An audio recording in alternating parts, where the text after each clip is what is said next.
My name is Eric Wahl. I live in Seattle, Washington. I am Grant Wahl's brother. I am gay. I am the reason he wore the rainbow shirt to the World Cup. My brother was healthy. He told me he received death threats. Today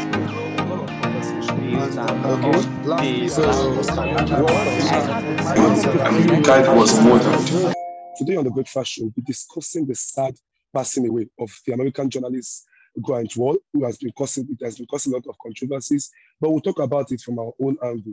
Welcome to Q Talk. I'm your host, Marvelous Achafu Kelechi, and I'm always joined by Chimereze, Henry, Aunaya in our Toronto studios. Chimereze, how are you doing today? Fine, thank you. I think we should pass this stage of Chimereze. How are you doing? But I'm fine, thank you. Yeah, it's nice to hear that you're doing fine. So I hope you are ready. Q Talk starts now. Grant Wahl is an American journalist, popularly known for hosting shows on CBS.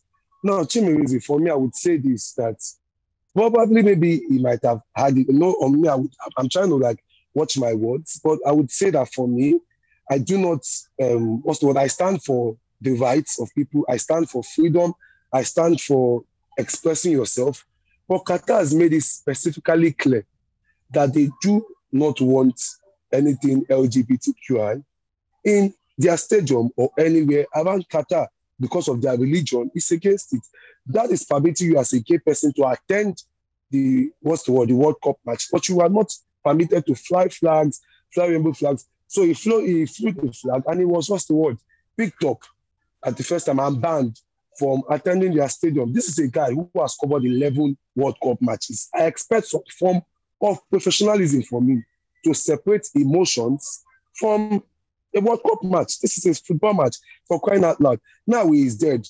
Now, for me, I would say this, that nothing might end up coming out of it, because we saw a Jamal, who was a Washington Post journalist, murdered in the Saudi Arabia consulate in Istanbul, Turkey. And to today, Saudi Arabia has nothing to say about it. There's been no leads, there's been no arrest, there's been no culprit. The US has been talking. This is a Washington Post, I repeat again, Washington Post journalist, murdered like a chicken. So, Chimereze, do you feel like this is a case of murder? What's your opinion on this? Just give a breakdown for you to just get. That's my opinion on the issue. But what do you feel? For me, I feel first and foremost, Qatar do not have the right to hold the World Cup. Right now, if we as a whole human race look at what happened in Qatar and we decided to keep silent on the matter of the hundreds of people who lost their life building the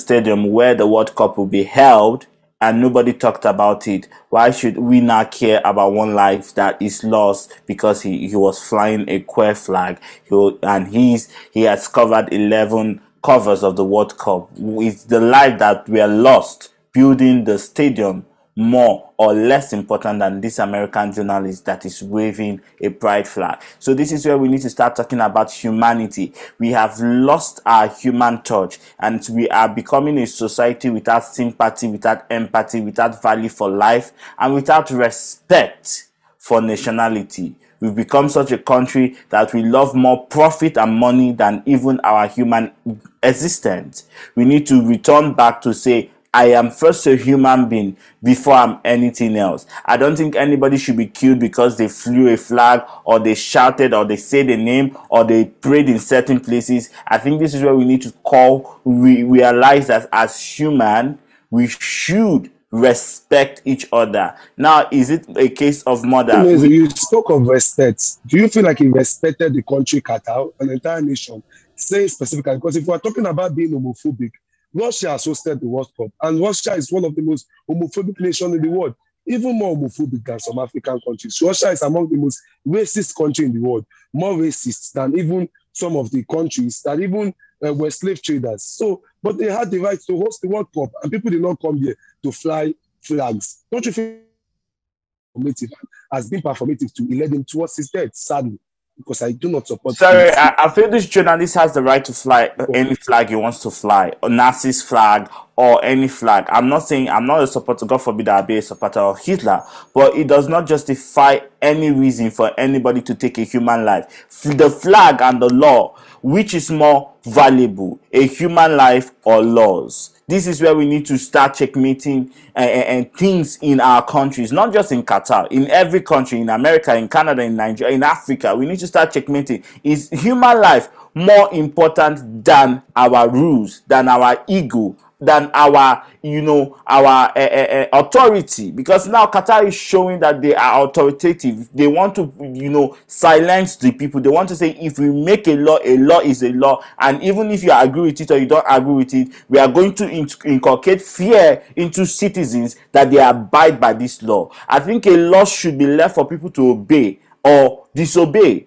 If they disobey, then they should know the consequences of their disobedience. But this was not actually known that or said that people who fly the flag will be murdered. If it was actually said by Qatar that those who wear pride clothing, fly pride flags will be murdered, then we know anybody who is going there knows the consequences of flying that flag is murder. But it wasn't said so. So in this situation, we expect maybe a ban and arrest. But in a case where it has become a murder case, I don't think Qatar respected the rights for human existence, the respect for human life. No, Qatar did not. This is a bloody murder that has gone on. And this murder should not be silenced by our ignorance of, oh, he disobeyed a certain law. If we all are to be judged by disobedience, everybody has had one fallout with the law. You get my point? But it did not result in death. Over to you, Mr. Achafu.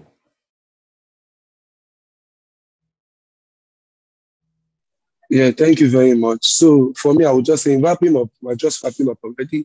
For me, I would say that Qatar does not have the right, people know my strong stand on that. They do not have the right to throw people back into the closet, to force people back into the closet. No human being or no country authority has the right. But I would still advise people that when you are in Rome, the English gave us that proverb that behave like a Roman. You do not come to countries and try to dictate what they should do. I feel like there is no universal standard for any country, and the best for anybody that was not comfortable with the rule of Qatar would have been to boycott. There was a bidding that was done. Those countries did not move against Qatar. There was a vote that was done by majority countries. If the majority of the country stood for the LGBT community and migrant workers, Qatar would not get that bidding. But guess what? Qatar got that bidding because countries supported them despite it, and they want an Arab nation to host the World Cup. When Arabians host the World Cup, then expect Arabian rules. So I just feel like, may his soul rest in peace. But I know that nothing will come out of this case. I'm not surprised because Jamal was killed in a Saudi consulate office. That is where you get your visa. That is an embassy.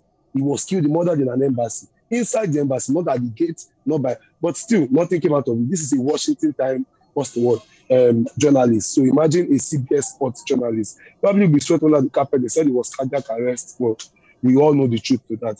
That's been our offering on Breaking News Wahala for this episode. Don't forget to Sorry, like, share, subscribe. this has been our offering on the Breakfast Show. Thank you for watching. Oh, Peace out.